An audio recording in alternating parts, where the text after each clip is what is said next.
नमस्कार मंडळी. स्वामी महाराज तुमच्या सर्व चांगल्या इच्छा मनोकामना पूर्ण करो ही स्वामी चरणी प्रार्थना करते आणि आजच्या या नवीन व्हिडिओला सुरुवात करते. येथे 2 मार्च 2026 रोजी सोमवारी होळी पौर्णिमा आलेली आहे. यंदाच्या होळी पौर्णिमेला चंद्रग्रहण आलेलं आहे.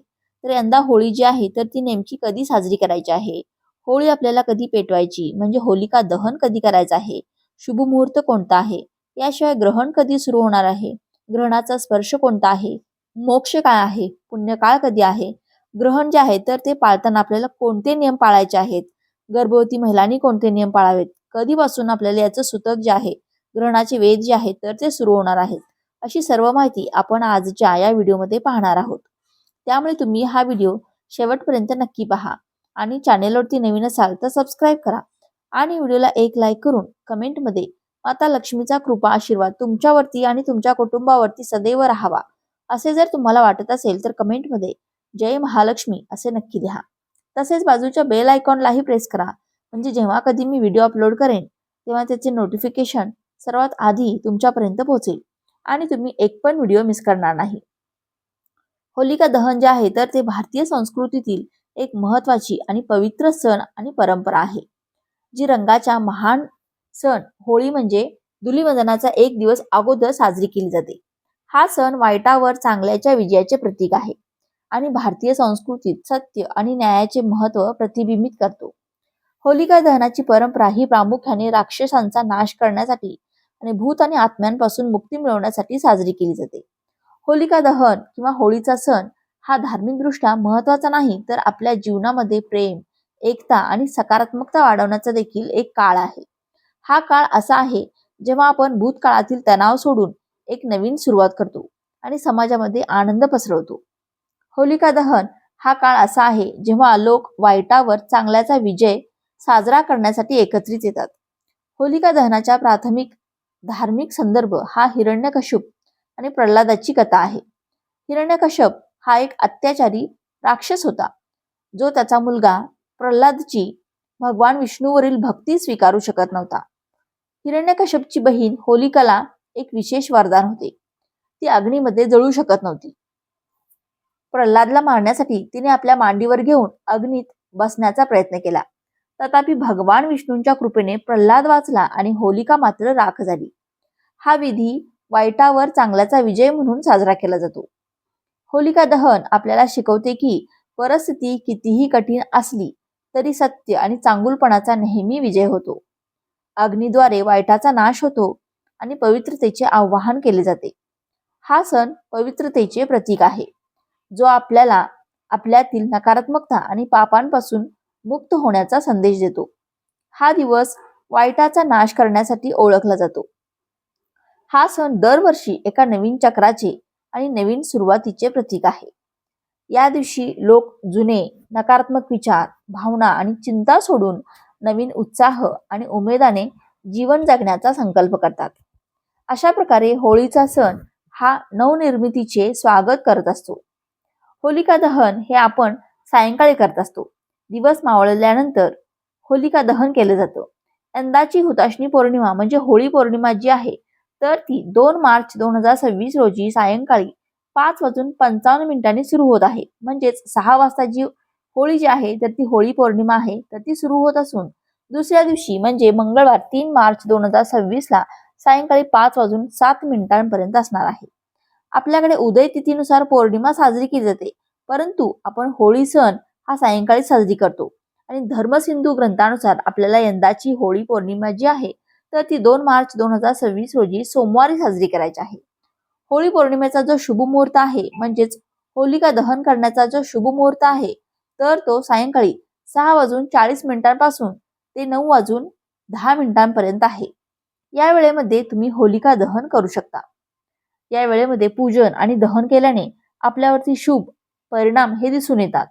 होलिका दहनावरती ग्रहणाचा काहीही परिणाम होणार नाही कारण की ग्रहण हे होलिका दहनाच्या नंतर सुरू होत आहे.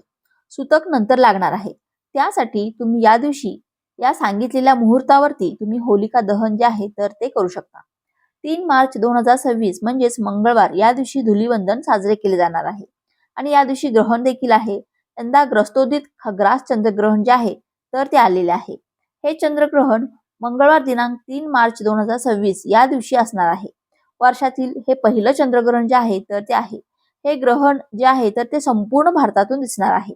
ग्रहणाचा स्पर्श जो आहे तर तो दुपारी 3:20 आहे आणि ग्रहणाचा मध्य जो असणार आहे तर तो सायंकाळी 5:04 असणार आहे आणि ग्रहणाचा मोक्ष सायंकाळी 6:48 असणार आहे. म्हणजे सायंकाळी 6:48 हे जे ग्रहण आहे तर ते संपणार आहे. ग्रहण दुपारी 3:20 सुरू होणार आहे आणि सायंकाळी 6:48 संपणार आहे. या ग्रहणामध्ये ग्रस्त असलेले चंद्रबिंब उदयास आलेले दिसेल, म्हणजेच ते ग्रस्तोदित दिसणार आहे. भारतात कुठेही या ग्रहणाचा स्पर्श किंवा मध्य दिसणार नाही. पुण्यकाळ जो आहे तर तो चंद्रोदयापासून म्हणजेच आपल्या गावच्या सूर्यास्तापासून ग्रहण मोक्षापर्यंत पुण्यकाल असणार आहे. ग्रहणाचे वेध कसे पाळायचे, तर हे ग्रहण जे आहे तर ते ग्रस्तोदित असल्यामुळे दिनांक 3 मार्चच्या सूर्योदयापासून मोक्षापर्यंत म्हणजे सायंकाळी 6:48 ग्रहणाचे वेध पाळावेत. आजारी, वृद्ध, बाल व गर्भवती स्त्रियांना दिनांक 3 मार्च रोजी सकाळी 11 वाजल्यापासून ग्रहणाच्या मोक्ष पर्यंत वेध हे पाळायचे आहेत. सूतक काळामध्ये अन्न शिजवण्यास आणि पूजाविधी करण्यास मनाई आहे. सूतक काळ सुरू होताच मंदिराचे दरवाजे देखील बंद केले जातात. ग्रहणाच्या वेळी नाम, जप आणि तपश्चर्या यांना विशेष महत्त्व आहे, अशी धार्मिक श्रद्धा आहे. हिंदू धर्मामध्ये चंद्रग्रहणाला धार्मिक आणि आध्यात्मिक दृष्ट्या विशेष महत्त्व दिले जातं. पौराणिक कथेनुसार समुद्र मंथनाच्या वेळी अमृतपान केलेल्या राहू, केतूने सूर्य आणि चंद्र यांना गिळण्याचा प्रयत्न केला, त्यामुळे ग्रहण होते असं मानलं जातं. राहू आणि केतू यांचा उल्लेख पुराणांमध्ये देखील आपल्याला आढळतो. ग्रहण काळ हा आध्यात्मिक साधनेसाठी शुभ मानला जातो, कारण की यावेळी मंत्र, जप, ध्यान आणि दान केल्यास त्याचे पुण्य अधिक मिळते अशी श्रद्धा आहे. चंद्रग्रहणाच्या वेळी काही धार्मिक आचार पाळले जातात. ग्रहण सुरू होण्यापूर्वीच आपल्याला अन्न जे आहे तर ते शिजवायचं आहे. म्हणजेच ग्रहणाच्या अगोदरच तुम्हाला जो काही स्वयंपाक जो आहे तर तो करायचा आहे किंवा जेवण सुद्धा तुम्हाला घ्यायचं आहे. ग्रहण सुरू झाल्यानंतर ग्रहण मोक्षापर्यंत आपण कोणत्याही प्रकारचं अन्न ग्रहण करायचं नाही. म्हणजेच आपण काहीही खायचं प्यायचं नसतं. जे गर्भवती आहेत तर त्यांनी हा नियम नक्कीच पाळावा. जे वृद्ध आहेत त्यांच्या राशीवरती अनिष्ट फळ आहे आणि ज्यांना ग्रहण चांगलं नाही त्यांनी देखील खलग्रहणाच्या काळामध्ये काहीही खाऊ नये. ग्रहणाच्या अगोदरच आपल्याला जेवण वगैरे घ्यायचं आहे. म्हणजेच दुपारी 3:20 ग्रहण सुरू होत आहे ते सायंकाळी 6:48 आहे. तर या वेळेमध्ये ग्रहण आहे तर या अगोदरच तुम्हाला दुपारचं जेवण जे आहे तर ते घ्यायचं आहे. त्यानंतर संध्याकाळपर्यंत तुम्हाला काहीही खायचं वगैरे नाही. तर तुमचं जेवण काय राहिलं असेल तर त्या जेवणावरती तुम्हाला तुळशीपत्र आपल्याला आवर्जून ठेवायचं आहे. कारण की अन्नावर तुळशीचं पान ठेवण्याची प्रथा आहे, कारण ते शुद्धतेचं प्रतीक मानलं जातं. ग्रहण काळामध्ये भोजन करणं टाळायचं असतं. गर्भवती महिलांनी अधिक काळजी घ्यावी. यामागे वैज्ञानिक दृष्ट्या ठोस पुरावे नसल्याने आरोग्याच्या दृष्टीने आवश्यक असल्यास अन्न घेणे हरकत नाही. तुमच्या घरामध्ये जे काही पिण्याचं पाणी असेल किंवा जे काही तुम्ही अन्न शिजवलेलं असेल, आपल्या घरामध्ये दूध वगैरे उरतं तर त्यावरती तुम्ही ते तुळशीचं पान जे आहे तर ते ठेवायचं आहे. आणि एकदा की ग्रहण सुटलं की त्यानंतर आपल्याला फरशी वगैरे पुसून काढायची आहे. स्वच्छ स्नान करायचं असतं. स्नान करताना अंघोळीच्या पाण्यामध्ये थोडंसं गंगाजल टाकायचं असतं, कारण की गंगेवरती जाऊन स्नान करण्याला यावेळेस खूप शुभ मानलं जातं. त्यासाठी अंघोळीच्या पाण्यामध्ये तुम्हाला गंगाजल टाकून स्नान करायचं आहे. घरातील जे काही पिण्याचं पाणी वगैरे आपल्याकडे बदललं जातं, साफसफाई केली जाते आणि परत पुन्हा आपण नवीन स्वयंपाक करून जेवण केलं जातं. चंद्रग्रहणाचा थेट परिणाम सर्व 12 राशींवर होत आहे. काही राशींवर याचा वाईट परिणाम होईल. हे ग्रहण मेष, कन्या आणि मकर राशीवरती वाईट परिणाम करणारे आहे. मेष राशीच्या लोकांना मानसिक चिंता असेल, त्याचवेळी कन्या राशीच्या लोकांना पैसे कमवावे लागण्याची शक्यता आहे. जर आपण मकर राशीबद्दल बोललो तर या ग्रहणानंतर त्यांना आजाराची समस्या असेल. ग्रहण हे खगोलीय दृष्ट्या नैसर्गिक प्रकार असला तरी देखील भारतीय परंपरेनुसार त्या काळामध्ये काही काळजी घेण्याची प्रथा आहे. श्रद्धा, आरोग्य आणि सुरक्षितता या तिन्ही दृष्टीने आपण या गोष्टी ज्या आहेत तर त्या करायच्या आहेत. या वेळेत आपल्याला चंद्राकडे थेट म्हणजेच ग्रहणाकडे उघड्या डोळ्यांनी पाहू नये. तुम्हाला जर पाहायचं असेल तर सोलार फिल्टर किंवा विशेष ग्रहण चष्म्याचा वापर तुम्ही करू शकता. साधे ग्लासेस, एक्सरे फिल्म किंवा पाण्यातील प्रतिबिंब वापरणे सुरक्षित नाही. अन्नाबाबत आपल्याला काळजी घ्यायची आहे. सांगितल्याप्रमाणे लहान मुले, वृद्ध, आजारी व्यक्ती, गर्भवती महिलांनी आरोग्याच्या दृष्टीच्या वेळेवर तुम्ही आहार जो आहे तर तो घेऊ शकता.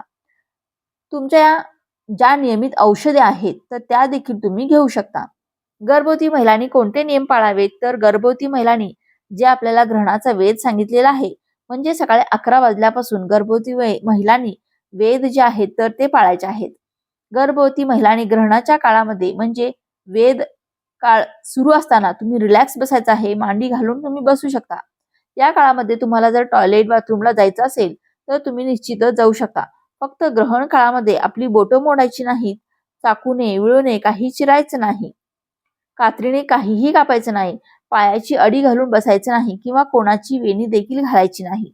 आणि आपण स्वतः आपली वेणी देखील यावेळेस घालायची नाही. केस देखील विंचरायचे नाहीत. ग्रहण बघायचं नाही आणि झोपायचं नाही, या गोष्टी करायच्या आहेत. बाकी आपण घरामध्ये चक्रा मारू शकतो, फिरू शकतो, रिलॅक्स बसू शकतो. तुम्ही बेडवर बसू शकता, सोफ्यावर बसू शकता, चेअरवर देखील बसू शकता. त्यानंतर या ग्रहण काळामध्ये तुम्हाला जे म्युझिक आवडतं किंवा जे गाणं तुम्हाला आवडतं तर ते देखील तुम्ही ऐकू शकता. जे स्तोत्र मंत्र तुम्हाला ऐकायला आवडतं ते स्तोत्र मंत्र तुम्ही मोबाईलवरती लावून ऐकू शकता किंवा जे स्तोत्र मंत्र तुम्हाला पाठ आहे ते देखील तुम्ही म्हणू शकता. तुमच्याकडे एखादं छानसं पुस्तक असेल तर ते तुम्ही वाचू शकता. एखादा ग्रंथ असेल तर तो देखील तुम्ही ग्रहण काळामध्ये वाचू शकता. आणि हे काहीही शक्य नसेल तर जो कोणता मंत्र तुम्हाला येतो तर तो पूर्ण ग्रहण काळामध्ये तुम्हाला मंत्र जप करायचा आहे. आपल्या पोटावरती तुम्ही हात ठेवू शकता. पोटावर हात ठेवून किमान स्वतःला ऐकू येईल अशा आवाजामध्ये तुम्ही मंत्र म्हणण्याचा प्रयत्न करावा. असं म्हटलं जातं की आपल्या पोटावर हात ठेवून स्वतःला ऐकू येईल अशा आवाजामध्ये जर आपण मंत्र स्तोत्र म्हटलो तर आपल्या बाळाला सुद्धा त्याचे आशीर्वाद मिळत असतात आणि आपल्या बाळापर्यंत जी सेवा आहे तर ती पोहोचत असते. ग्रहण संपल्यानंतर घरातील सर्वांनी स्नान करायचं आहे. स्नान करताना अंघोळीच्या पाण्यामध्ये गंगाजल जे आहे तर ते थोडंसं टाकायचं आहे. सर्वांच्या अंघोळीच्या पाण्यामध्ये टाकायचं आहे. त्या पाण्याने स्नान करायचं आहे. किंवा तुमच्याकडे गोमूत्र असेल तर एक थेंब गोमूत्र देखील अंघोळीच्या पाण्यामध्ये तुम्ही टाकू शकता आणि त्या पाण्याने स्नान करू शकता. घर सोडून, घर झाडून पुसून तुम्हाला घ्यायचं आहे, देवपूजा करायची आहे. त्यानंतर मग आपण जेवण वगैरे तुम्ही ज्या काही गोष्टी असेल तर ते खायचं प्यायचं किंवा जेवण बनवायचं आहे ते तुम्ही करू शकता. तर आता या ग्रहणाच्या दिवशी काय करावं आणि काय करू नये, कोणते महत्वाचे नियम असतात तर ते आपल्याला ग्रहण असल्यावर पाळावेच लागतात किंवा ते पाळणं आपल्या सर्वांसाठी आवश्यकच आहे. तर पहा, आपल्या गावच्या सूर्यास्तापासून ग्रहण मोक्षापर्यंत अगदी अल्पकाल आहे. या ग्रहणाचा पुण्यकाळ असणार आहे आणि या ग्रहणाच्या पुण्यकाळामध्ये आपल्याला श्राद्ध तसेच जो काही दानधर्म असेल तर ती कर्मे करता येतील. ग्रहणाचा जो वेदकाळ आहे त्या वेदकाळामध्ये स्नान, देवपूजा, नित्यकर्म, जपजाप्य, श्राद्ध ही सर्व कामे आपल्याला करता येणार आहेत. अशा प्रकारे आपल्याला ग्रहण जे आहे तर ते पाळायचं आहे.